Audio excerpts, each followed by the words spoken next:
Gas సిలిండర్ల కష్టాలు ఏ రేంజ్లో ఉన్నాయో నల్గొండ జిల్లాలో జరిగిన ఘటనే ఓ సాక్ష్యం.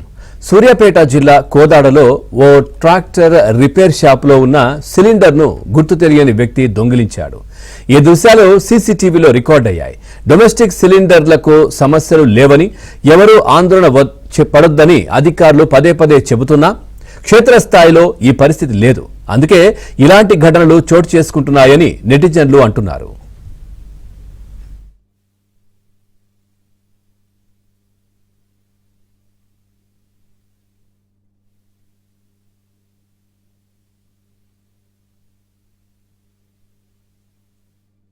రిపేర్ షాప్లో ఉన్న సిలిండర్ను గుర్తు తెలియని వ్యక్తి దొంగిలించాడు. ఈ దృశ్యాలు సీసీటీవీలో రికార్డయ్యాయి.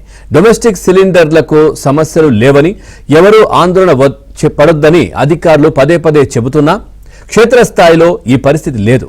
అందుకే ఇలాంటి ఘటనలు చోటు చేసుకుంటున్నాయని నెటిజన్లు అంటున్నారు.